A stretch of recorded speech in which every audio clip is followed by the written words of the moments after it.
Hey, what's up guys? Today's guest is an entrepreneur who has an absolute love and passion for all things Lego. Kenny Lee started Limelight Bricks in 2016 as a passion project to showcase his love of Lego with other like-minded creators. And after years of innovation and dedication, Limelight Bricks has become the lighting companion in the industry, having turned over 10 million last year with a team of 30 employees. Let's dive in.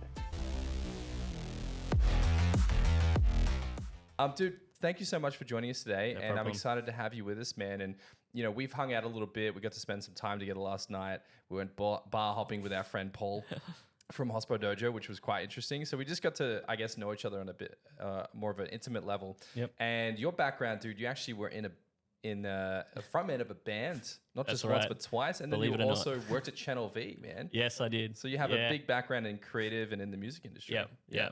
I mean, for me, growing up, I always wanted to do something different and not just have a normal job. So it started off at a very young age, you know, wanting to play music and be in a band. And like for many, many years, that's all I wanted to do. Yeah. So, you know, had a stint being a frontman for a band and being like, you know, a guitarist / frontman for another band. Doing that and trying to, you know, learning a lot. We toured, we recorded, we worked on merchandise. So there's a lot of learnings that I took from that as well. That fizzled out and then did the whole corporate gig. Hated it. And then Channel V was massive back then. And they did this whole presenter search thing, and I was like, that's something I could do again. And so I tried that out and made a lot of connections through there, and then actually got a job and lived in Sydney for a year doing music programming for Channel V and Channel V Hits. And I got to, you know, the privilege of interviewing some really cool bands as well. Yeah. But then, you know, the novelty wore off, and I was like, I miss my home. I miss my dog, and we came back, and that's when we started the family. And I went back to the corporate gig as well. Yeah. So what was the corporate gig that you went back to? So prior to going to Channel V, it was doing IT for a foreign exchange company.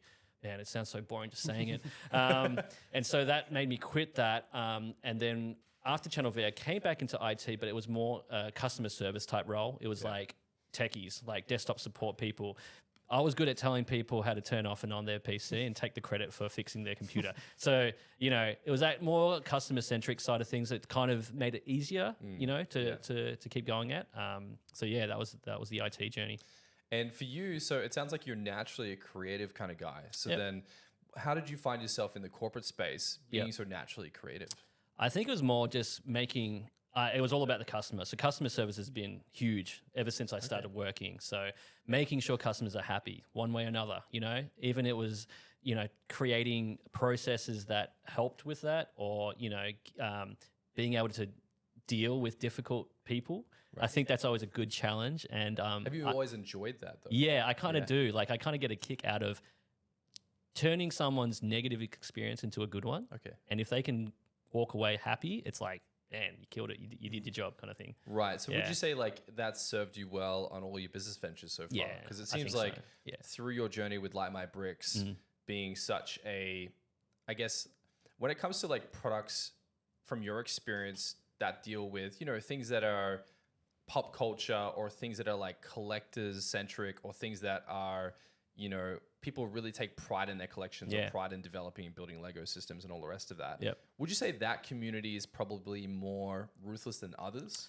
Or what's been your experience within that space? Yeah, look, the stereotypical Lego person is that nerdy, terribly social person or socially aware person. Yeah. And, you know, they might have pet peeves or whatever, and it's really easy to just make them angry because like they just don't understand stuff. It's like, well, why can't you do this or why can't you do that? So, but for me, I think it's I would consider myself quite compassionate, and I always put myself in their shoes. Yeah. I'm a customer as well, so when there's a good experience, I'm like, I love that because it's hard to have that good experience. Not many companies or products out there can offer that. Right. So when I see a good one and I have a good experience, I'm like, man, that's awesome. You know what I mean? Yeah. And also like, you know, you don't just look at this as a business venture. This is a passion of yours. Yeah, 100%. So, you know, I loved Lego personally growing up as a kid. It was like, you know, this amazing activity that occupied my mind creatively when I was like 6, 7, 8, and so on. For you, you expressed that you were able to kind of revisit your childhood together with your children. Yep. And this kind of unearthed this whole opportunity for yourself. So you know, if you take us back to the origin, like how did you fall back in love with Lego and then go from doing that to running, you know, this giant e-com business around that world? So, you know, when you have kids, you start buying Lego for them, and then you obviously have to help them. You know, it's their first set. And I found myself enjoying it more than them, you know. They're like, what am I doing? Give me the packaging. Let me just play with the box or whatever. But I'm like, oh, this is really cool. You know, I'm just like building stuff. I'm like, hey, check this out. So that's what kind of reignited that flame. And then from there, I'm like, what other Lego sets are there? And then you look and you're like, dude, the one that's like $200-300, it's like, you know, 2,000 pieces. It's fully detailed because I always loved miniature stuff, like miniature lands, anything miniature. I love it. So that's how I found this particular series, which was the Lego modular building series. And each year, Lego bring one out. And the whole idea is you buy one, the next year you buy another one. And before you know it, you're like your own Lego mayor and you've got your own Lego street. So that's what I loved. And so that's You took pride in your miniature city. I loved it, man. I put it like up. a god. Yeah, that's it. Yeah. What year was it when they started to re-release these sets? So the first modular building came out around 2010. So before a couple of years before I, you know, dived back into it. But yeah, they release one every year. And Since 2010? Yeah, around for that particular series, yeah.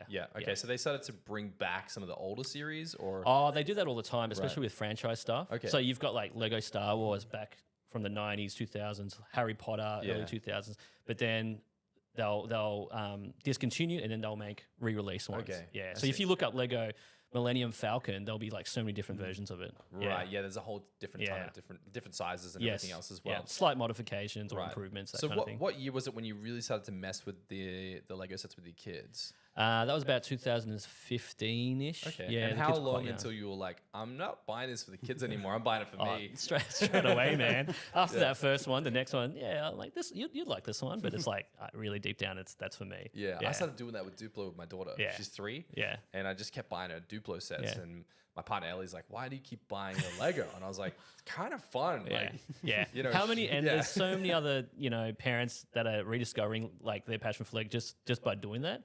Because it's like Lego are smart. They you know, before they changed directions, it was all about like it's relevant to anybody, not just kids, you know? Yeah. Yeah. Yeah, because even if you go into the branding of Lego, you know, I grew up and Lego was for kids. Yeah. They marketed it towards kids. They advertised it towards children. Yep. The colors on the boxes were, this is a toy, right? The fonts were, this is a toy. The advertisements were for predominantly children. Now you walk into a retail outlet or a Lego store and half the store is adult Lego. Yeah. Like what happened, man? Yeah. Lego are smart, you know. They realize, maybe COVID had a big part of it too. They just realized that adults growing up playing Lego, and then when they're older, they've got disposable income. They love to collect stuff, and Lego know that, and they're going to touch on that, especially with all these different themes that they're bringing out that are like kind of nostalgic. And, you know, 1989 Batman, for example, Ghostbusters, stuff that was big in the 80s. Yeah. They're bringing it out now, and who are they targeting? They're not targeting kids because kids don't know this stuff. It's all the adults. And so they've realized that, and then they're gearing more towards that and rebranded this new line of, adult-focused sets with 18 plus. You never saw that back in the day. Yeah. There was like 6 plus and 8 plus, and back then it was like, ooh, is that going to be too difficult for my child because he's under 8? Now, as if, you know, it's not like Lego are checking people's ID and saying you have to be over 18 to build something. Yeah. It's I believe it's strategic. Yeah. You know, it makes you feel, as an adult, you feel better about buying this black box set. Yeah. Do you know what I mean? Yeah, because I 18 plus. I remember being like at a toy store and you'd see like this cool Millennium Falcon set, but it had children's branding on it. And you're like, I kind of want to buy this. But you're like, I don't want to be seen as a giant child. Yeah, that's it. And now you go into the store and it's like black and it's cool and it says 18 plus in the corner and you're like, oh, this is kind of badass. I want to buy that, man. Well, they have this section now. It's like they'll say adults welcome, right? And then all the adult sets are there, and it's almost like, you know, the adults will go and buy something. They're like, this is not the kids zone. So this is the accepted zone. Yeah. And it's kind of like Hasbro. You know, Hasbro collectibles. Yeah. They have the Black series. The same kind of thing, right? Right. It's like black. It's like, oh, that adult collectors. You know, it's the same kind of thing. What's the Hasbro Black series? Maybe we could pull it up. Is that like so are you talking about action figures? they do action figures, they do like lightsabers, they do like helmets, you know, Right. and they call it the Hasbro Black Series. Yeah. Okay, and When that's you- similar. So would you say that Lego's kind of learn this strategy off Hasbro, or Perhaps. the other way around? Yeah. Or you're not sure? Well, Hasbro were doing it first. They've always had the Black Series kind Okay. of thing. So it could be they took inspiration on that and they're like, you know what, we're gonna do this too. Yeah. And now it's like a lot of people who are unfamiliar with this whole change of direction of Lego, they're always still associate Lego being for kids or it's a toy. Yeah. You know, but now it's very much a collector's item. You know? Right. Yeah. Yeah, and so much so that you now actually buy and invest in Lego. So talk about that. Yeah, that's And it's Lego investment, I wouldn't say I'm an investor in terms of I'm going to buy something and hope to make money from it. I just love buying it because it's cool and you can keep it. And it's like there's something just so cool about you have one, you build it because you want to go through that whole customer experience. But at the same time, you love to have a brand new unopened box just to store away. Right. It's kind of like people who collect action figures and they just want to keep it in that packaging. Yeah, they want to You play know what I with mean? one and keep one. Yeah, that's Right. it. So I'm purely buying a second set just to have, just because I love it. Yeah. But there are hardcore Lego investors out there. You know what I mean? They don't know anything about Lego, but they know they're smart. It's like looking at the share market. You know what I mean? Yeah. They will buy because they believe that this particular franchise set or whatever will hold value over time. You know, but it's similar to any kind of collectible. Yeah. Like, So we'll what's an talk about- example of that? Like what's something that, you know, maybe can't be purchased anymore, it's gone up in value? Yeah, so one of my favorite ones is it's the first Lego modular building that came out. It's the cafe corner. It's just this simple corner set. It's a cafe with a hotel. There's like no detail in it. There's like not to the level that they do now. Yeah. And at the time, it would have been like a $200-300 set. It's now worth like over $5,000. What? Because there's certain colors of bricks that they don't make anymore. Wow. That will drive price up. Yeah, Wow. it's pretty crazy. Yeah, it's kind of like, you know, comic books that are now rare Yeah, because they had that's a it. certain cover on them and things Yep. like that. So Yep. the same thing kind of happens in the Lego space where people are now buying Lego, stashing them, and Yeah. you know, they're And going up then- in value. So then there's those Lego community of haters that just absolutely hate it because they're like, oh, you know, I can't get it because this guy here has bought 5 sets to just store away and I couldn't even buy one. So it's like, oh, it's crazy. Yeah. Yeah. So back to the origin story. So you were working in corporate. Yep. You were buying Lego for your children. You found a love and passion for it, maybe more than they did. Yeah, for sure. And it got to the point where you were explaining to me that you were saying to your wife, I need to buy this $1,300 Millennium Falcon set. Well, she would have kicked me out of the house if I said that. It was like, we're talking about like $200 sets, you know, at the time. Yeah. So not quite the Millennium Falcon level. Not quite. You were like, you had your eye on it, but maybe you'll level up to it, right? It's funny. Like, I am very like, if I like something, I'm going to really go hard for it. And even if it takes trying to convince the wife, but they didn't go so well. But it was me trying to be like, because I know she likes miniature stuff as well. I'm like, oh, this one's pretty cool. This has a lot of detail. This one will be, you know, more We could bang. do it together. Yeah, that kind Yeah. of thing. She's like, nah, what are you talking about? But for me, I think it was more, I was learning about tax deductions and all that kind of thing. And I'm like, imagine if you were in a business and you could buy Lego and that would be a tax write-off. How cool would that be? And that's kind of like what sparked that idea. But then I didn't realize that later on, because I was trying to find lights myself, I couldn't find it. And I started thinking, all right, I'm just going to try and do it myself. Realizing that I could make a product out of it. And I was like, and I can buy Lego and make it tax deductible. Oh man, I'm on the path. So just for clarity here for people that are listening, in front of us we have a Ghostbusters Lego set that your team didn't just make lights for, but you engineered a system of lighting so that on the top of it, the lights are rotating. On the front, they're flickering in the headlights. And I do believe it makes sound. Yeah. Right. So this is a set our team built, right? Yep. Because we were fascinated with what you were doing, and then you add the lighting system to it, and your business is in creating these lighting sets for the adult Lego. Yeah, that's it. So it's very much a product that enhances that model, whatever it is. So we put a lot of time and effort into making this product the best it can be, which is the Lego product, and that's with lights. So we like to look at it like, if this thing was alive or real, what would the lights look like?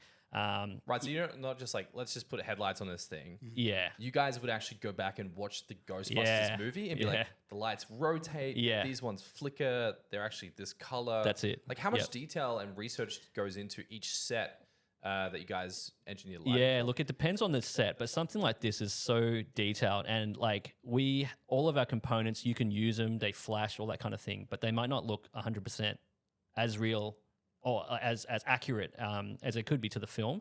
So we're watching it and we're looking at different parts, and if we don't have that particular component that can achieve that result, we'll go into product development and start creating this component that makes it, you know, rather than using something that we already have and it's not quite 100% accurate, we're going to go and make it accurate. Yeah. So what's an example of something crazy you guys have done with light engineering for a set? You know, something like the Eiffel Tower, which is a 1.5 meter tall set. The Eiffel Tower at night, it goes into this light show. Like, it will go from warm lights, they'll sparkle like crazy, then they'll change and go like do that light projection of RGB, different lights. So you're talking about in real life? Yeah, in real life. Okay. So obviously for the Lego model, we want to do the same thing.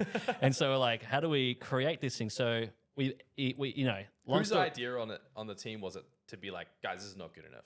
Like, we need to research. Always me. Always me. Like, I'm like, research it, watch it. And it, like, at the time, it was like, how the heck are we going to do that? Because if you've seen the Eiffel Tower, it's like, does this crazy sparkle show. And it's like, how do you get that many lights and achieve that? But we were able to achieve that with like a whole bunch of like, we call it light strings.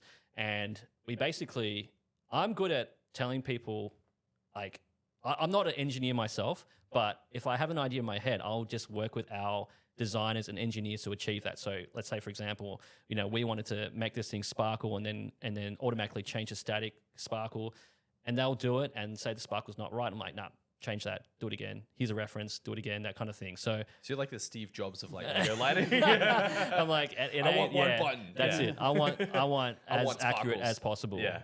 And so like you can achieve that. It's got this whole remote control thing as well. So it's our biggest lighting kit.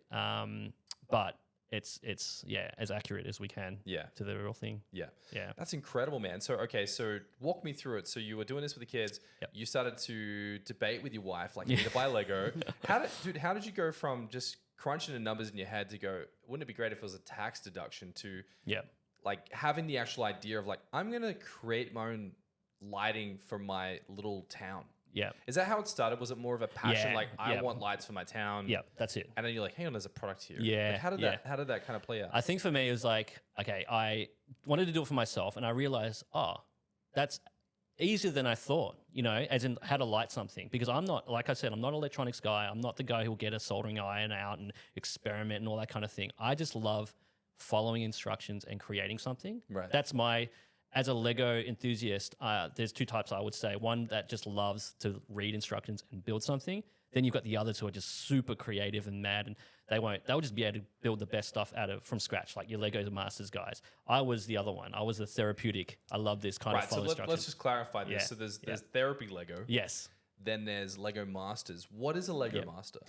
For me, the Lego Masters is someone who can just like create something. Right. And it's like, we're not talking like kids that just create something that's a building. We're talking about something that is so detailed and so realistic. And, you know, if you've ever watched Lego Masters, some of the stuff they build, that's all from scratch. That's all just like from their brain. Right. So they'll get thousands of pieces. Yeah. And they'll be like, what's an example of something one of the masters build? Because I know they run a competition every year. Yeah. And then every the winner year. actually gets a set released with what they Oh, created. that's different. That's Lego Ideas. Lego Ideas? Yeah. Okay. So Lego Ideas is something similar. What they do is they design something and then they put it to a vote. So they submit the idea and then the community gets to vote. And when the community get over 10,000 votes, it goes into this draw where Lego will then pick like 10 a year or something to actually redevelop and make that into a Lego set. Yeah. And then the designer will get like royalties out of it. So it's called the Lego Ideas program. Okay. But that's different to Lego Masters, but a lot of Lego Masters would probably submit ideas. Probably, yeah, for sure. So a Lego Master is someone who can actually create something like a sculpture or, you know, recreate a pop culture thing just with their own minds. Exactly. Like, you know, someone like that would create something in Minecraft, for Yeah. example. They would Or they'll create Yeah. this in a larger scale without looking at instructions. Wow. You know, it's pretty crazy. Yeah. But I'm not that guy. But you're more like, I'll follow the Yeah, instructions. so I'm all about, like, I love that whole process. Like, I love the feeling of opening the box and tipping the stuff out, looking at instructions. At the end, you built something so cool and it's impressive, but really it's following instructions. It's the same kind of thing for lighting, and that's what I wanted to create. And I realized, okay, I love that Lego experience. If I can make this into a process, into an end-to-end product, Yeah. I think other people will like it, because I'm sure I'm not the only one. Okay, so That's you like lit this. up your little town Yeah. as a mayor. Yep. And then Kenny the mayor. you probably like to your wife, like, check this out. Yeah, you know? yeah. When was the moment when you were like, I got to develop a product? Yeah. Like, how did you leap the chasm from doing it for yourself to actually going, you know what, I'm going to try and market this? I think as soon as I lit my first one, I knew, like, it kind of just all ticked along. Yeah. It wasn't like I did it for a bit and then bang, that moment. It's like, Right. as I was building it, my first light kit, I was like, this is a project in itself. Yeah. And this is something I can document and essentially create this, like, a blog or an instruction to show other people how to do it too. Yeah. Yeah. Yeah.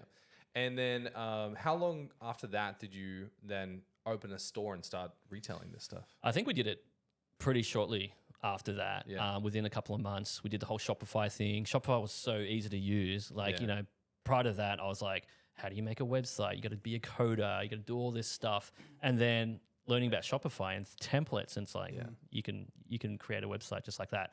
So we did that. And then I just jumped onto social media from the start, you know, doing our own Instagram page, Facebook page, like going to the community and looking up other people, what they're doing, and liking them and tagging them. And then all of a sudden people are starting to follow you. And before you know it, people are buying your stuff. Yeah.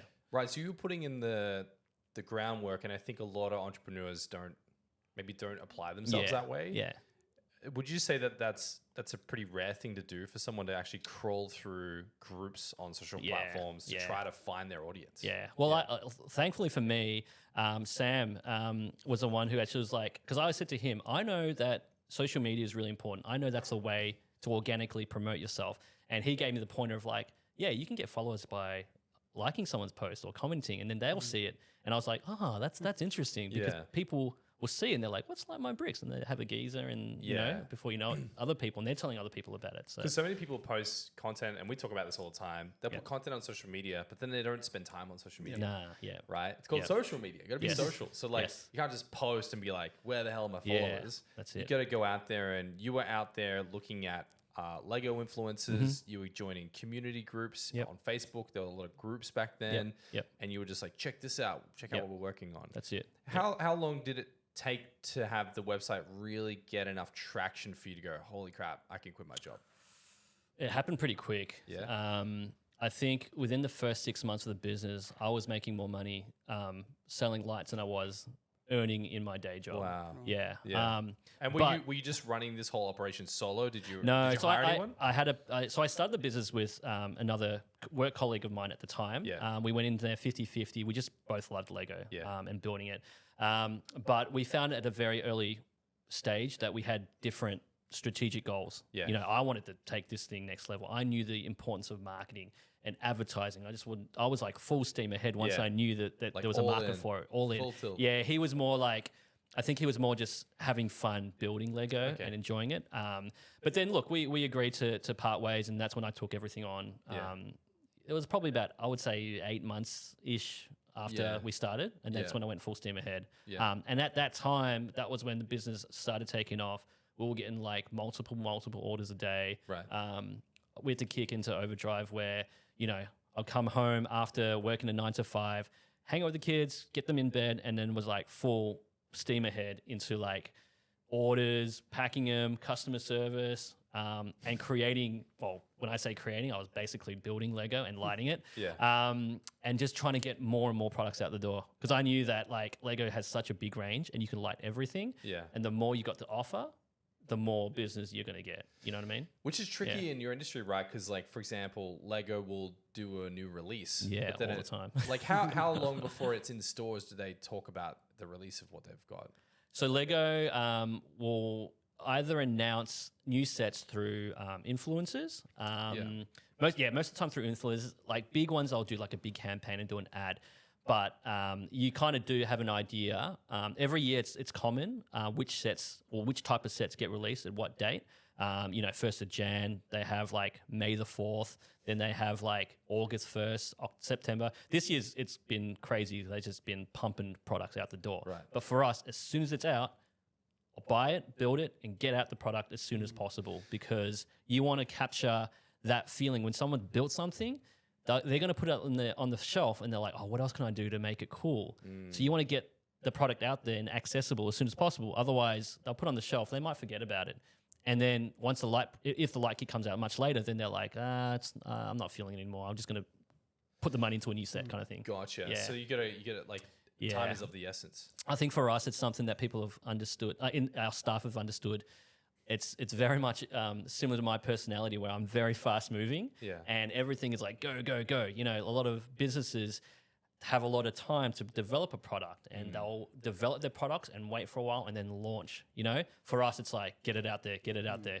You know, so it's been pretty. So with that urgency thrust upon your team, what has that done for you as an entrepreneur? Like, what have you learned from that sense of urgency? Like, we got to do this now. Yeah, I think for me, I have that FOMO, fear of missing out, and my fear of missing out is that could be a sale that we're not getting. You know, that could be an opportunity that we've missed. So for me, it's all about, you know, I look at it like, if we don't have the product out, we're going to miss out on customers and therefore not achieve sales goals that I've set.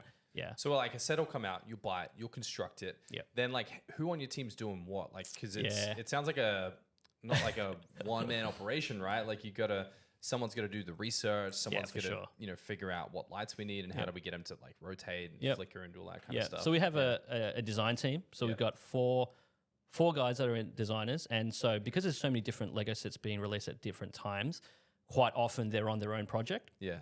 So for example, August 1st, they might be like 3 or 4 different releases. So then everyone's just building their own, lighting their own. But then there's big sets where they're collaboratively, they're, you know, working together to do research, create lighting. They're bouncing ideas all the time. Right. Like sometimes they're just like, I'm stuck with this. There's a dark spot here. How do we, you know, project some light on it without being too, you want it to be aesthetically pleasing as well. Yeah. And subtle. So the design team are very much building it. Once they've confirmed that this is the best lighting that we've done for this, then they'll go into like instructions mode, checking mode, and that's a big part of the design process. There's creating so that. much involved. Yeah, because you got to buy the set, you got to build it. Some of them are massive. They got like 8,000 pieces. Yeah. Sometimes it'll take you. But then we're also capturing content while we do that too. So that's where the media team come in. Yeah, so many layers. Okay, so you got the media team. You're creating the kits.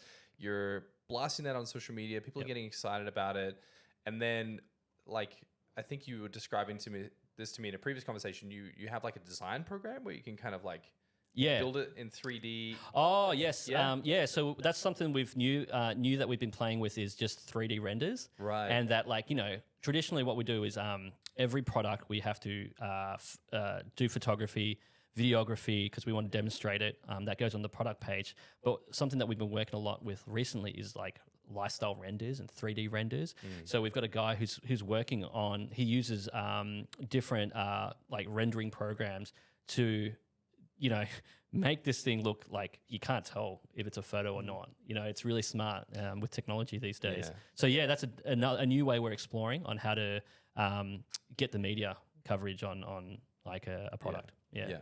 And then, so when you're looking at, I guess, your business holistically, like how much of it do you think is like design problems versus just standard business practice? Yeah, design is, it used to be a huge part of it, but now as we've scaled, we've got like, you know, operations issues, or it could be like manufacturing, you know, there's a lot of facets to it. Yeah. So design is, although it's a big part, but it's probably like 30-40% of it, because a lot of it is in making sure the processes are in check to make sure that the product is end to end. Everything's there. There's so many moving parts, so many little bits and pieces, and you want to make sure every single kit that goes out the window is it's all there, complete. It's checked.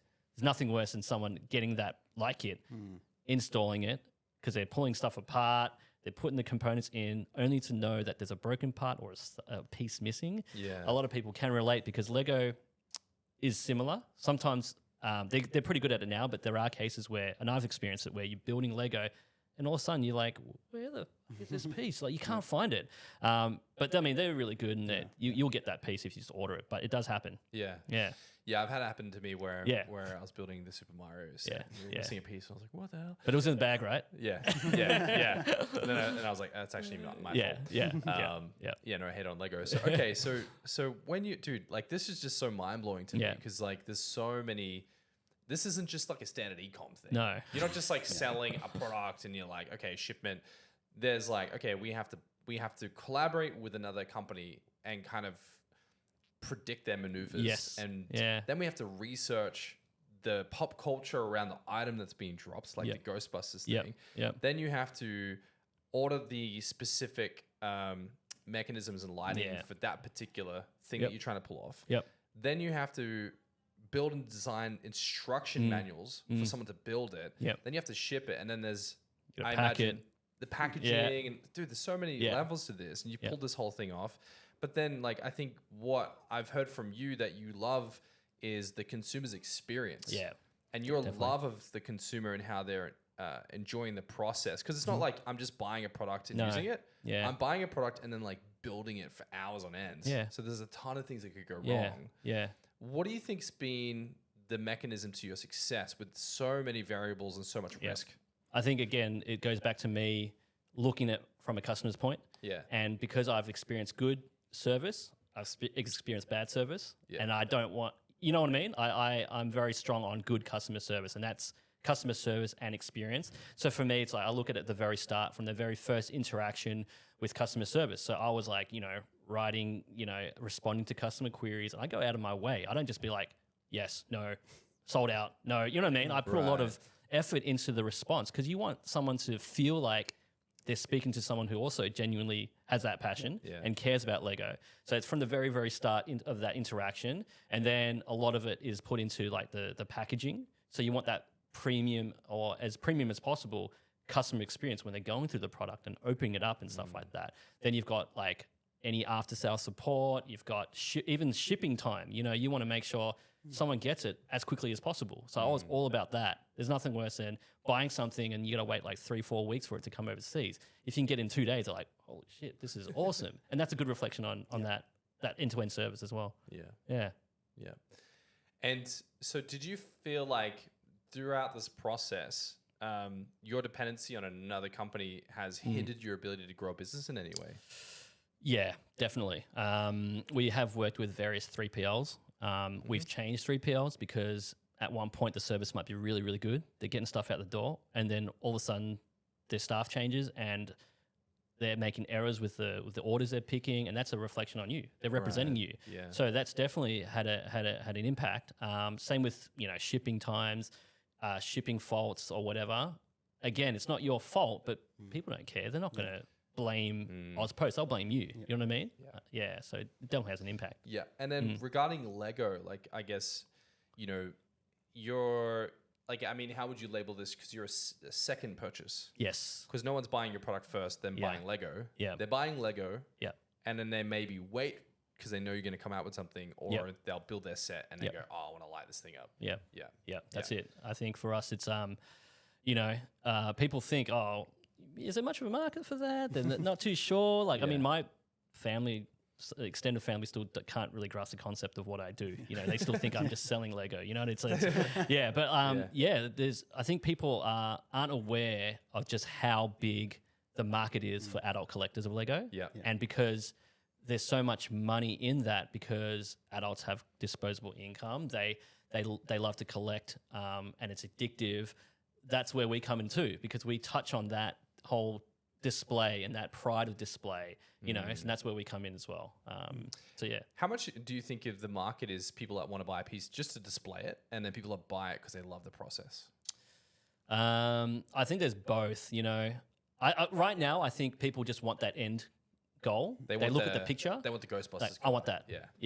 So there's not as many people that buying because I love that enjoyment of It's like IKEA lighting. You don't fully love it. You're like, I want the furniture. But I think, I want to build IKEA. That's furniture. it. Yeah, That's why I most of bought that it. enjoyment is building the Lego. I would say. I It's wonder if- more, And that's where you fall in, right? Yeah. You're more of you enjoy the process. Yes. But you also want to show it off. Yeah. I wonder if anyone in the world loves IKEA's process. They don't care about the outcome. They're just like, man, I love building. You'd IKEA. question that person. Yeah. Yeah, that's a questionable individual. Okay, cool, man. So even at one point, you got so successful at doing this, you got the attention of Lego. Yeah, that was a crazy moment, Well, what was crazy, I remember, is we started getting orders from people who worked at Lego.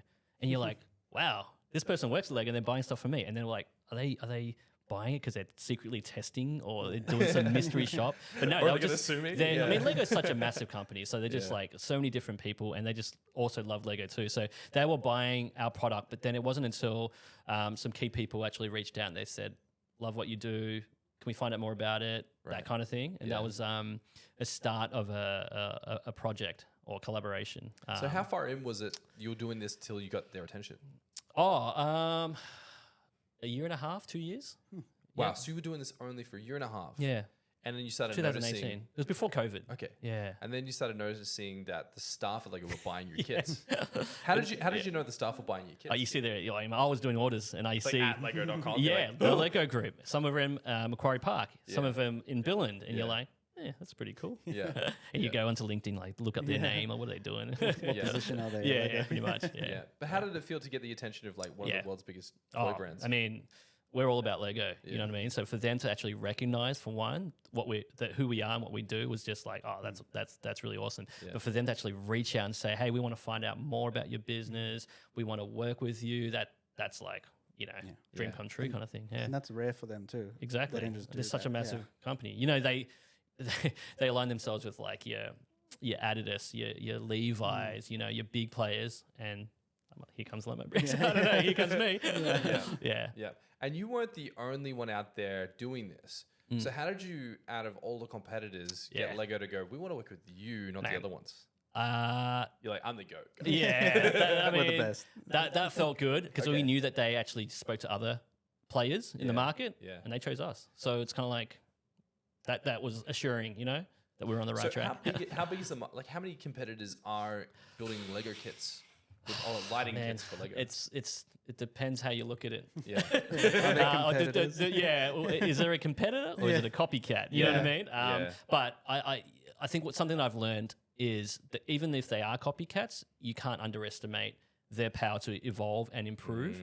And that was probably a lesson that I learned from an early stage where I started finding these copycats. I was like, oh man, they're just copying.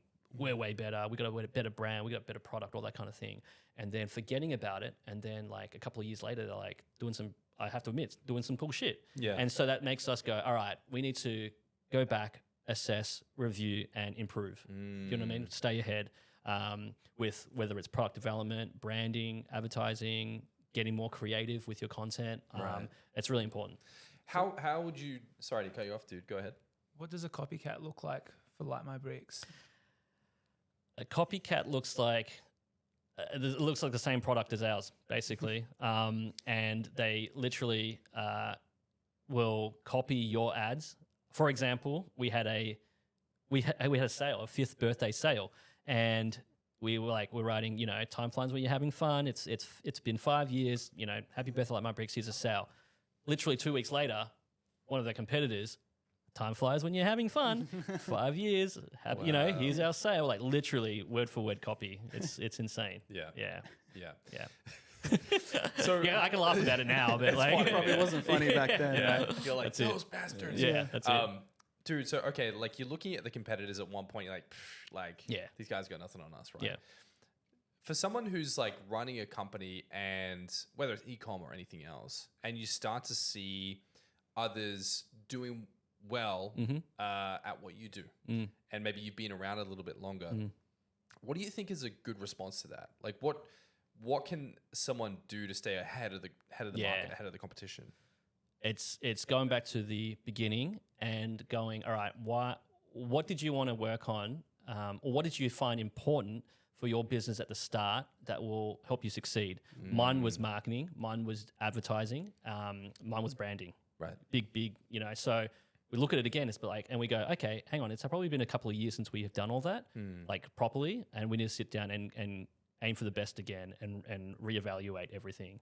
Do you feel like maybe the team and yourself got a little bit cozy or comfortable, or? I think it all comes down to me, to be honest. I'm the one, I'm the founder, I'm the director, I'm the one who drives things. And if I get comfortable, and I did, because I was like going through a phase where I wanted to hire the best people as in my team lead so that they can run it and I could take a step back. But at the same time, I wanted more success. I wanted more results, but it doesn't happen like that. It comes, you know, down to you.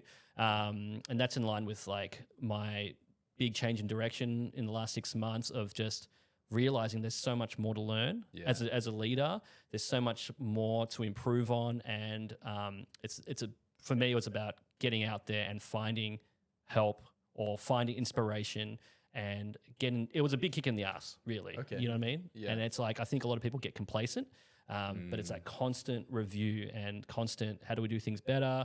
And not get comfortable. I think that's where a lot of people can go wrong. Such a good piece of advice, man. And, you know, I recently was reading Howard Schultz's book. I think it's called Forward. I can't remember exactly, but, you know, he was talking about how at Starbucks, they have a thing that they do every 6 weeks. Yep. And it's called self-cannibalization. Yep. So they used to have a meeting, or still do, every 6 weeks where they sit down and they would say, if we had to destroy Starbucks and we were our own number one competitor, what would we do? And that's how they ideated the whole free internet thing. Yeah. So you know how you used to go to Starbucks and the internet would be free? Yeah. Dude, that was pioneering. Cafes didn't do that because the internet used to be really expensive when that happened. So like, you know, I think it's such a valuable lesson to constantly be like, let's not wait for the competitors.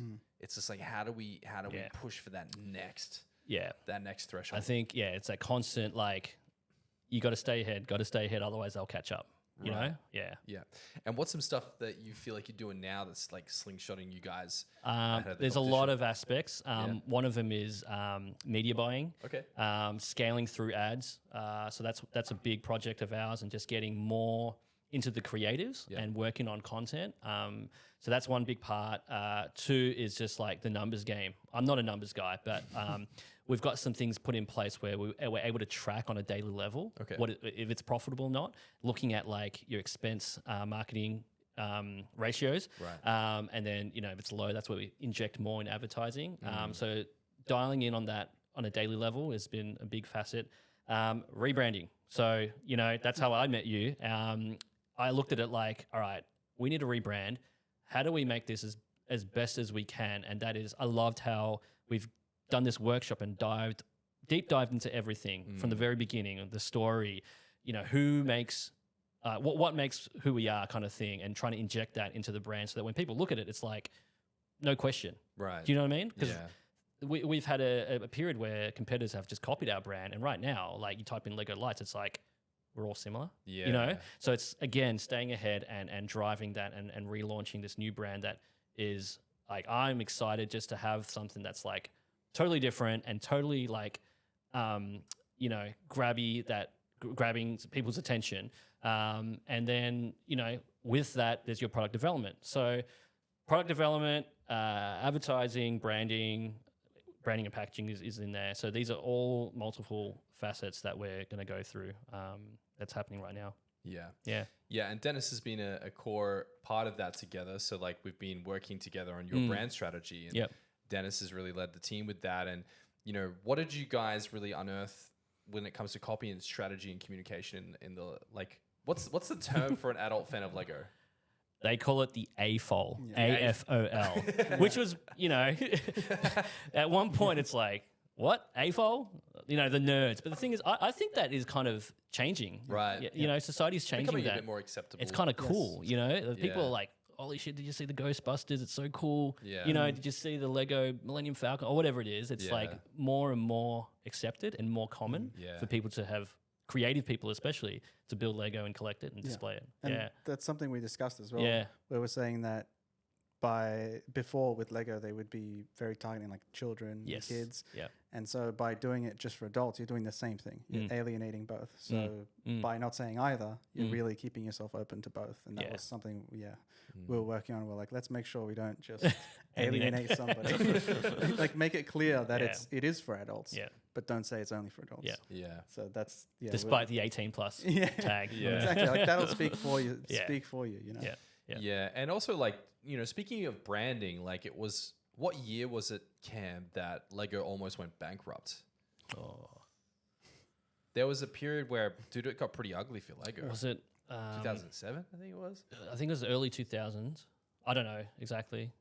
But yeah, they basically stretched themselves too thin. They were like doing like scooters at one point or something. They did everything. What? Yeah, they Like were actual branching out toys? to so many different, you know, Branched out too yeah, much. too much. I think So we're in looking it up now. 2003. Yeah.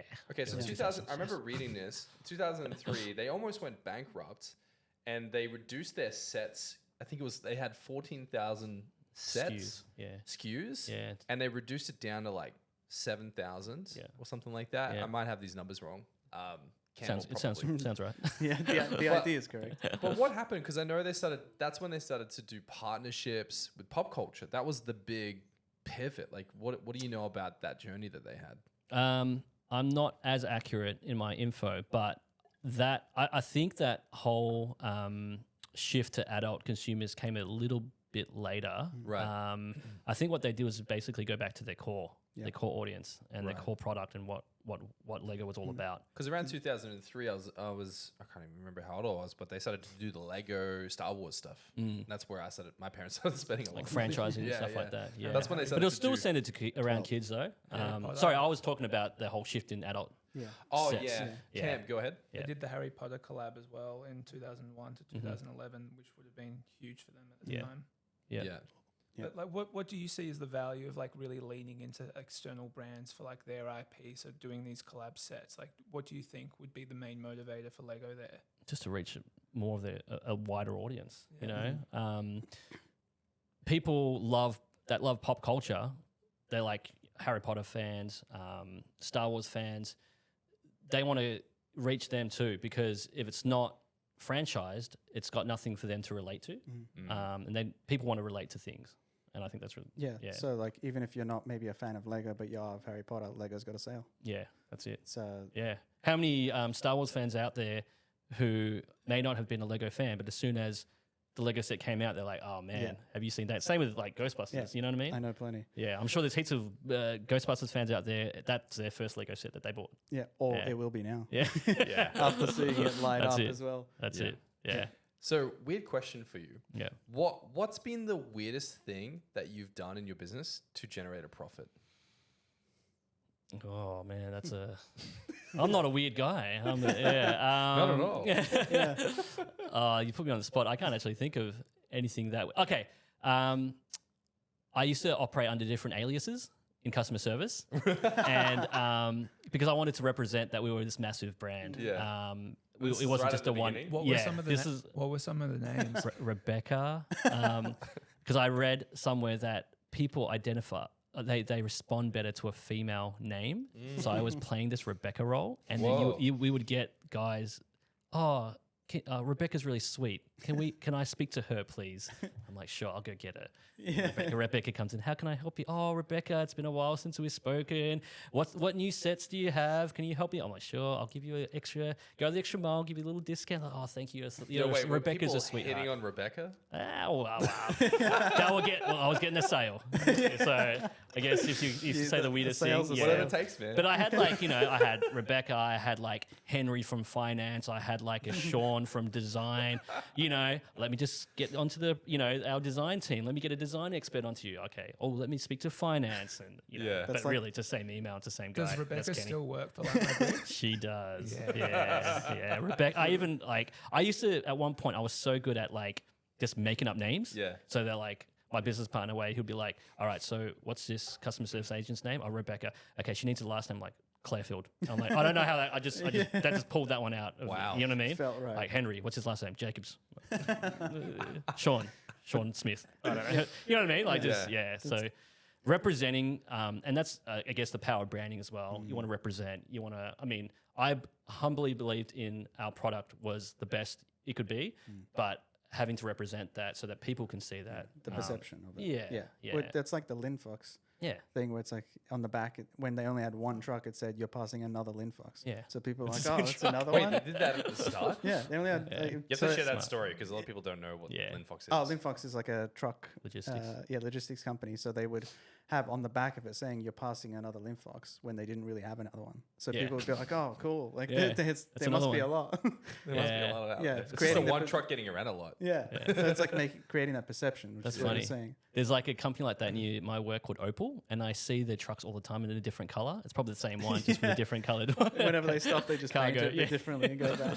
That's it. Yeah, it's creating that perception, which is kind of what you're talking about before, Yeah. which is working on your strengths is sometimes better than trying to plug up the weaknesses. Yeah.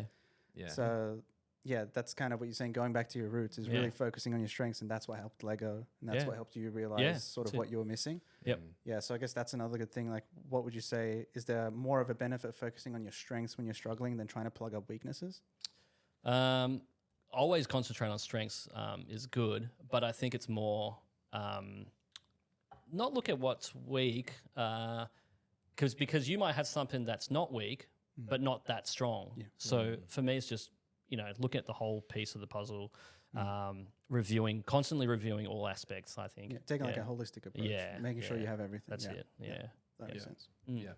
And when we were hanging out last night, you also talked a lot about, growing up as a kid, you loved Bruce Lee. Oh man, Bruce Lee, my man. Who doesn't? He's my secret dad. No, I grew up. My dad loved Bruce Lee, so I was watching Bruce Lee films at a very young age. I just thought he was just a badass dude. I used to have black track pants that I just wear, no top, just walk around the house being like, yeah, I'm Bruce Lee. But growing up, like, he was someone, that I looked up to, you know, but it wasn't until I was early 20s when I started listening to more and more of his like philosophy, his teachings about like, I love his quote.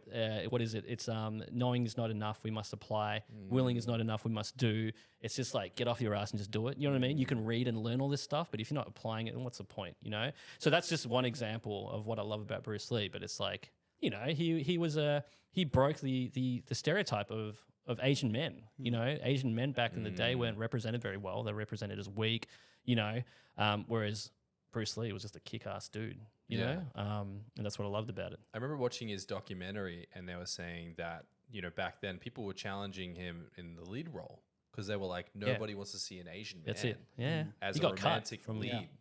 And he got cut from roles and all the rest of it. But like, he really shifted like perception around what an Asian man could be. That's it. And he was so passionate. Yeah. When you hear him speak, he's just like, his facial expressions is like so into it, like what he teaches.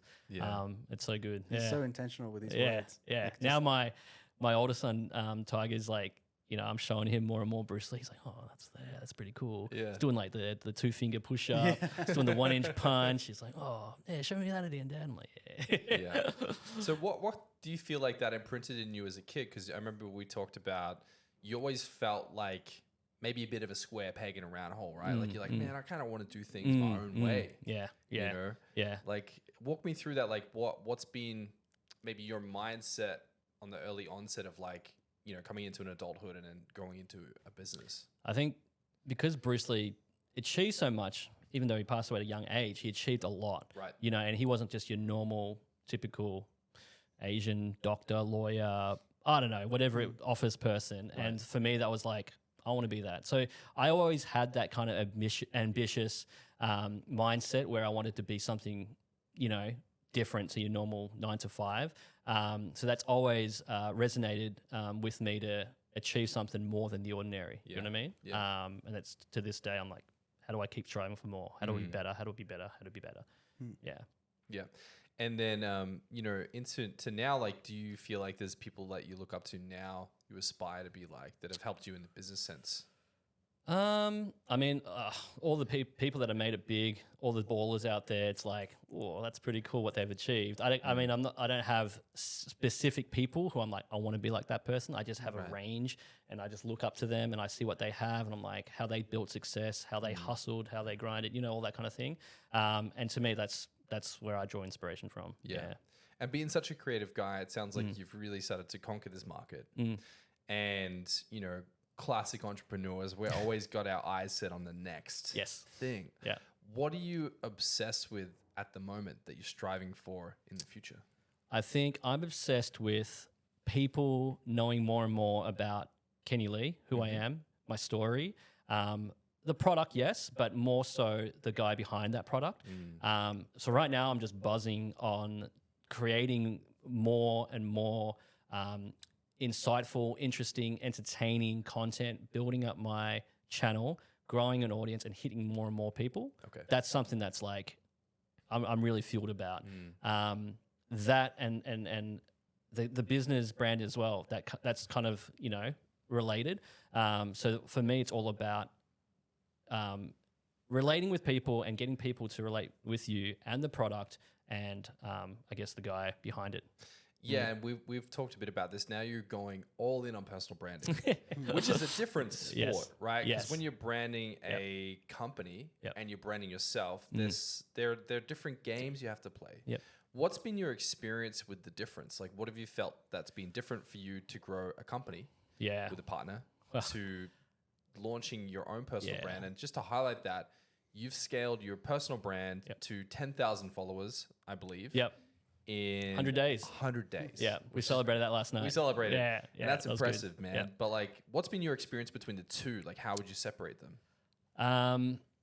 The personal one is very personal. Like, you're very exposed. Do you know what I mean? Like, people will, when you're a business, you know, people can criticize a business, but you don't take it like that. Whereas personal, you could get the toxicity, you can get negative feedback, you can just get rude comments. And you can't just get Rebecca on the emails anymore. Yeah, that's right. Just change it to Rebecca. But like, from a personal perspective, that can really get to you, you know? There've been moments where I'm like, what, really? But then I'm like, okay, if anything, that fuels me even more. And that inspires me more. And that just drives me to like continue this and to make it even better and better and better. And it's good lessons. It's good life lessons that I love to like share with my boys and be like, hey, social media is all around you. You're going to grow up with this. There's going to be idiots out there, whether it's on social media or just in person. All this shit's going to happen. And you got to understand it's not always. And I said it in one of my places. It's not about you. It's about them. And people that are easily, you know, making these cheap low blows, they're going through shit too. And it's important for you to not dwell and keep moving, keep striving forward, that kind of thing. So in a way, it was like shit to receive that, but in a way, I was like, it was kind of cool. It was a good lesson. It was a good piece. And it's something that I know a lot of people as well are going through with content creation or putting themselves out there, you know? Yeah, it's always tough to deal with, but putting it into perspective. Yeah.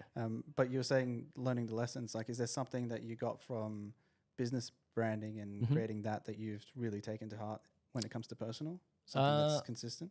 Oh, hold on. As in something that you've taken from working with Light My Bricks that's really helped giving you perspective for your personal brand. Yeah, I think it's the constant evolvement, improvement, you know, that just it's a constant thing of just how you look at it from a holistic point, from an outside point, and just review and better and improve. Yeah, almost like a third person. The same thing. For yourself. It's the same thing. Yeah. And then with your personal brands, what have been maybe some of the things that have excited you about that journey? And maybe there's some of the things that, you know, maybe were challenging hurdles you had to overcome. I think exciting is just like having fun with it. You know, as much as I want to, I guess, give people some insight or teach, there's also that fun element to it. You know what I mean? There's that, I'm just a normal, down-to-earth, big kid at heart. It's exciting just to create content and experience stuff and share that with people. And the challenging stuff is more just how do you, I guess, I I try and have a bit of a message in everything I do. So the challenge is being able to have that in each piece. But also the challenge is just workflow and how do you fit that into your day to day and how do you balance, because I've got a family as well, I've got the business. How do you make sure that all the stuff you're pouring into the personal stuff isn't impacting everything else? Right. So it's a constant thing of review, balance, and making sure, you know what I mean? So how have you managed that? I've had, that's why I wouldn't say I did the whole post every day. Yeah. And if I don't eat a dog biscuit, I kind of like, I gave myself a bit of a leeway with that one. I was like, you know what, I've got, and there's days where I'm just like, today I'm not posting anything. I'm just going to try not to look at my phone, just trying to, be with my family or remember the little things in life.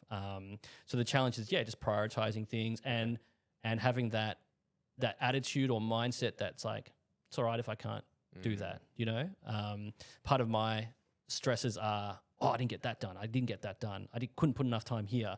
But sometimes it's good just to take a step back and go, all right, what's the worst that could happen if I don't do that? And that's, helped me kind of shift my mindset. That's good, man. And attitude. Because you got to have love for yourself, right? Of course, yeah. And I think sometimes people, they can beat down on themselves or, really treat themselves quite horribly for not doing something. And for sure, like posting consistently on social is important, but dude, when you got kids, you got a business, it's a different game. Yeah. I'm a basketballer too, so I got to make sure I get my basketball in time and make sure I'm looking after my health and all that kind of thing. So it's important. Yeah, for sure. Yeah.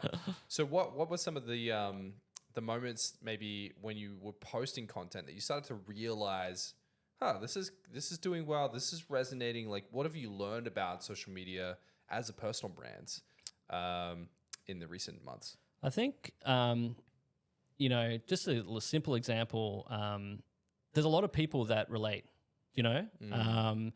and you can see that with what they write, and people will message you directly and be like, and so seeing that support or seeing that growth in audience of people who are like-minded or relate in some way, whether it's, their love for Star Wars, their love for Lego, or even being Malaysian, because that's my background, It's interesting. A lot of my followers are from Malaysia. And I'm like, is that because I've posted about Malaysian food or something about my heritage? It's like, it's that camaraderie of, there's another Malaysian brother out there, I'm going to follow him. And you know what I mean? They have that relation.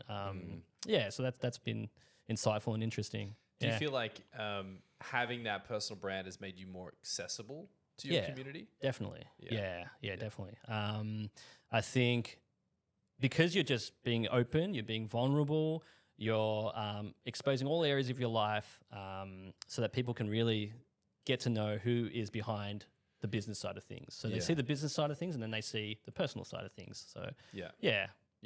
And I know there's a bit of a driving force behind this for you because you've talked a lot about wanting to, I guess, get out there and speak to people and make an impact in different communities and, particularly in the Asian community with men and just be like, guys, you don't have to go out there and follow these stereotypical ways of entrepreneurship. Yeah.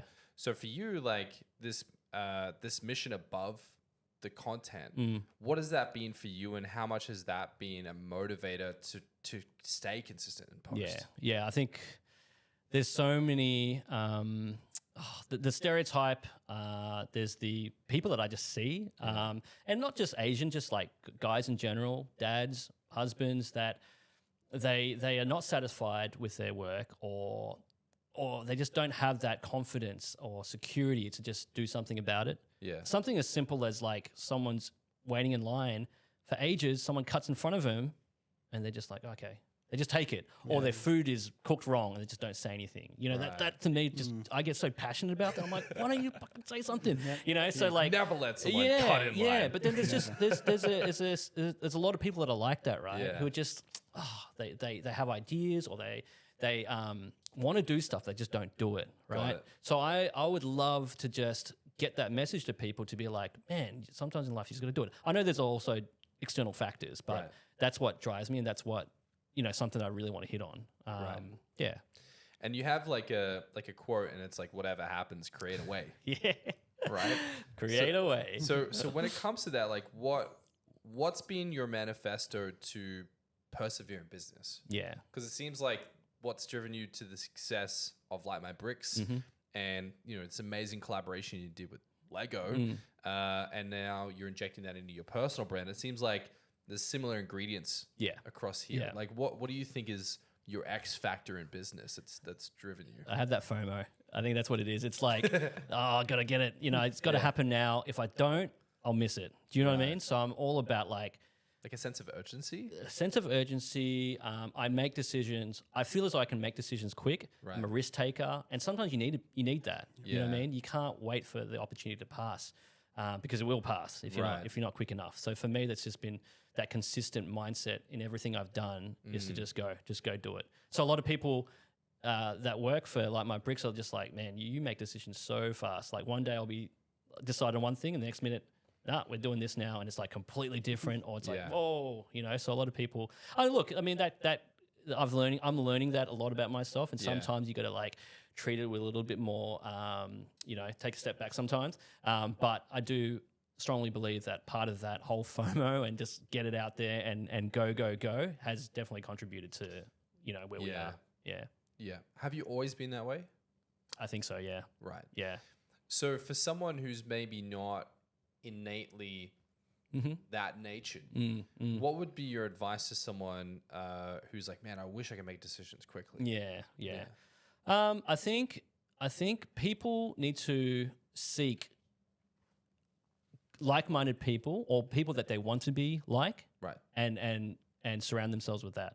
You know what I mean? I feel as though accountability or just that support network system is really important. I think you can't just be like, well, I'm not like that. I can't do that, and it ends there. It doesn't end there. You got to reach out, and if you don't, it just won't happen. Yeah, you got to still do something about it, even if it is reaching out to get help on how to do that.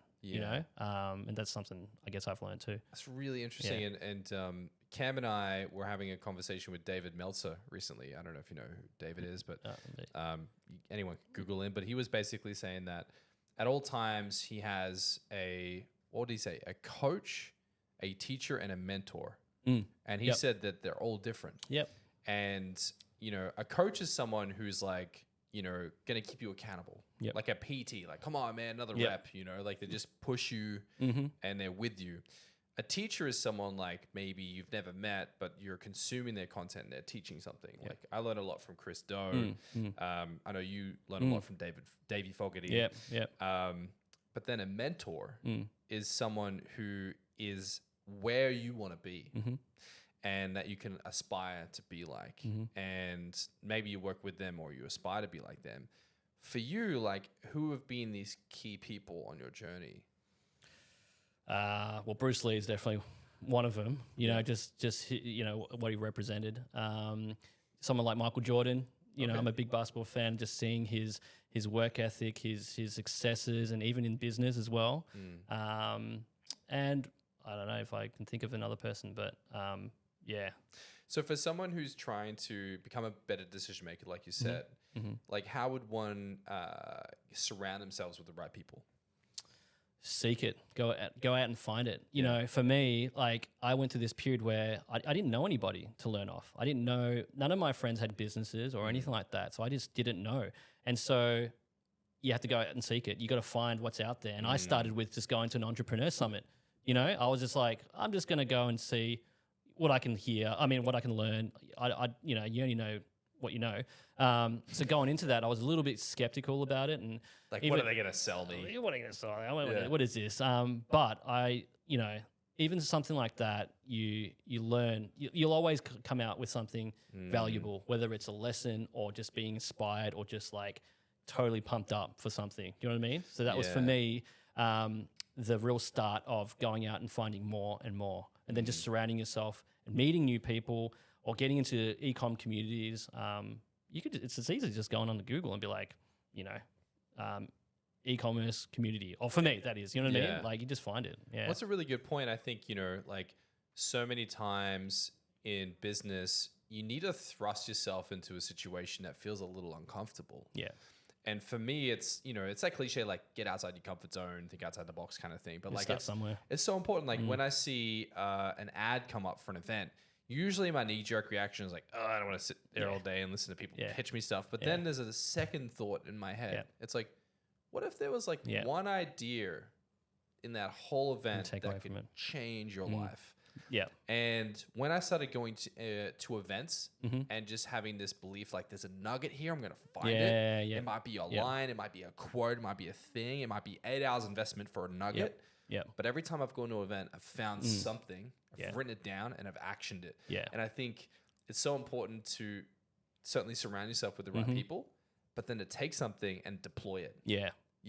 That's why that Bruce Lee quote, man. Hey, so what are you deploying right now? That's something outside your comfort zone that you're like actually trying to grow in. Communication is a huge one. I started listening a lot to Vin Yang. Hey, and like, shout out to Vin. Man, that guy, the way he communicates, the way he captures you, you know, like I could listen to him for an hour and still be like, you got my attention kind of thing. And to have that skill is like, man, I want that. So I'm just like, sold. Get me in on your course. I'll buy whatever you're selling, kind of thing. Because I want to have that, and so I'm very much about still learning as much as I can. Yeah, you know what I mean. So that communication is one. Just like life coaching is another thing that I've dabbled in, or not dabbled. I'm right into it, and I found that's really helped. And it touches on the 3 things that you were talking about. Right. And just like my e-commerce mentoring. You know what I mean? Getting into that group and just learning and bouncing ideas off, or hearing about what other e-com businesses are doing, drawing inspiration on that, because they might not have exactly the same product as yours. They might be very different, but then there's that nugget. You're like, ooh, that's it. Find that nugget. Yeah. Has anyone stolen the Rebecca nugget from you? Oh, I'm sure they have. They're about to.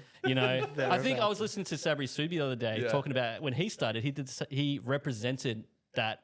We're a big, massive agency when it was just him and his wife, I think, at the time. I can't remember. All right, so I'm going to get real vulnerable here for a moment. So when I started RIVYL, it was called Victory Front Media. And I had Cassie. Yes. And and she would... That was your Rebecca. It was just me. There you go. It was just like, I would email him, hey, I'm too busy, but Cassie's going to take care of your invoice. Yes, that's it. And I was Cassie. And I was doing the invoice. Yeah, there you go. Because I figured out that having someone else chase an invoice was way more effective. Yeah. Because the client was my friend. Yes. So let's just say Dennis is my client. Yeah. We're jiving, we're jamming. And rather than me saying, dude, pay your invoice. Yeah. I'd be like, hey, man, I'm really sorry. Cassie just like bumped me on the shoulder the other day. She's just chasing up your invoice, man. Yeah. So it just gave me this additional paradigm. So a lot of people do it, A lot of classic example, like tattoo artists do it. Like they're like, I'll just get you booked in. I'll get someone to book you in. Really, it's just them. Yeah. But then you just automatically think, oh man, that means they're pretty big. That you know what I mean? Yeah. It plays on them. I have to say for the record that we do have real customer service agents now. They are real. And it's not me. Okay? I do have employees and team here. They are real. For the record. Yeah. I don't do that anymore. But I mean, it's all part of that. It's part of the journey. That's how you start. That's it. Yeah. But you make a good point, right? Like, so Vin Yang, I've had the pleasure of like working with him. That's awesome. Yeah. I went down to not a speaking event, but he has another one he's developing. I can't really talk about it. But what an amazing guy.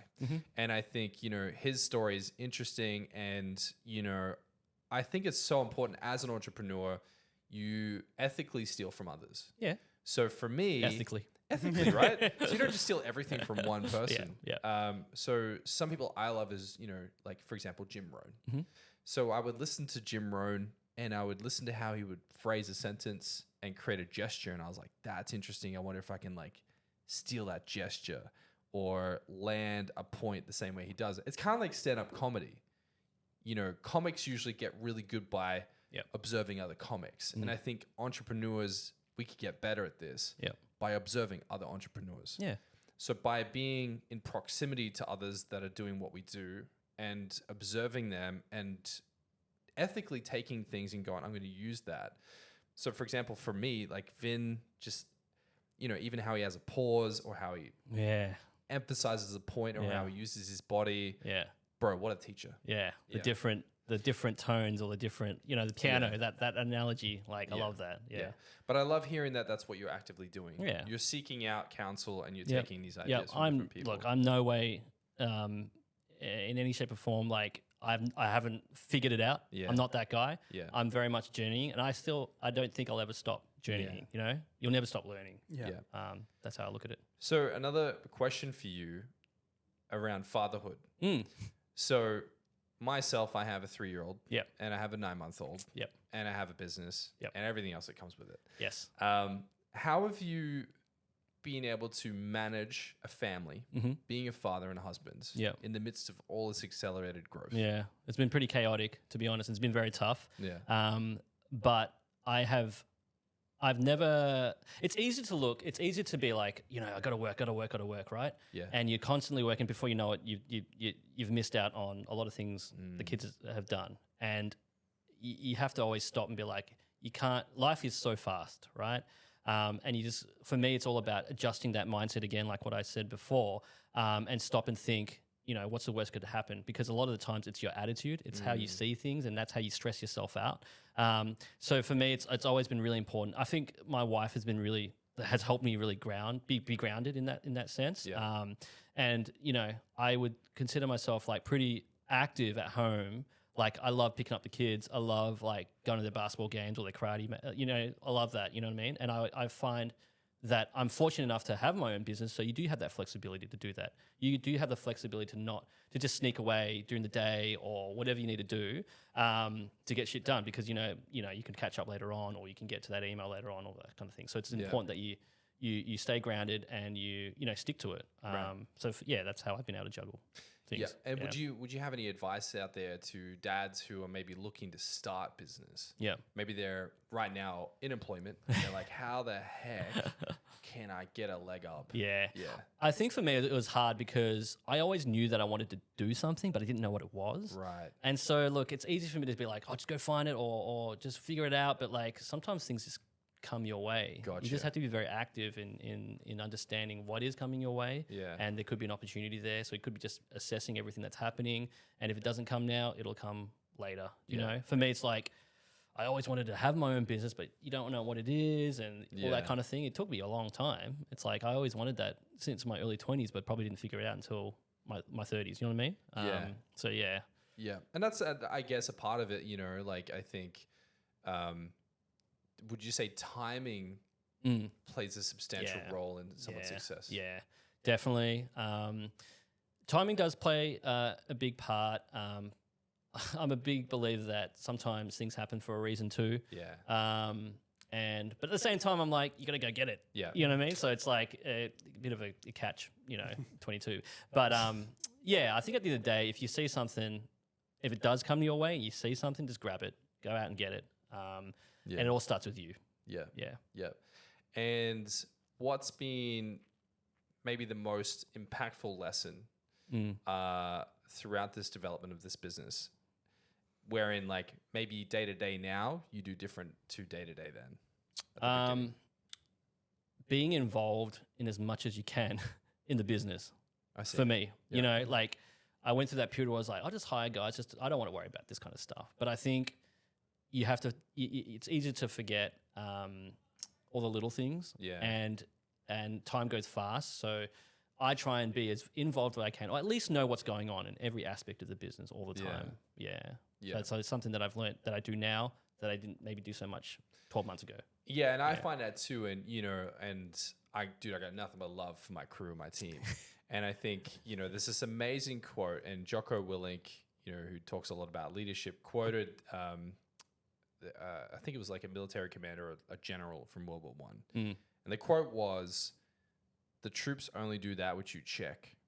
Meaning your team prioritize the things that they feel that you focus on. Yeah. So if your focus is over here, the team thinks, okay, that's the priority. Yeah. Or maybe they feel potentially neglected if you're not looking at their stuff. So how much do you feel like your focus as a CEO shifts how the team operates with so many moving parts in your business? I think, again, if they need to see the passion and the drive from their leader, and if they don't see that, then it affects their attitude as well. Right. They're like, he maybe doesn't care so much about that, then I won't care so much about Yeah. that. So I think it's really important that you make it it's really good. I always share what's going on with what I'm doing. There's a lot of leaders out there who they just go off and do their thing, and then people are like, I don't know, he's being a CEO. But it's really important for me to let them in on everything that's happening too. Right. So they're exposed and they know what's going on. And then when they see all these things I'm going through, all this learning, it's like it should kind of, the idea is for it to kind of pass down to them as well. Right. Yeah. And that's a good point, right? Because a lot of CEOs and founders might hide problems from their team. Yeah. Yeah. Have you found it more effective to just go, hey guys, this is going on. Yeah. This is happening right Yeah. now.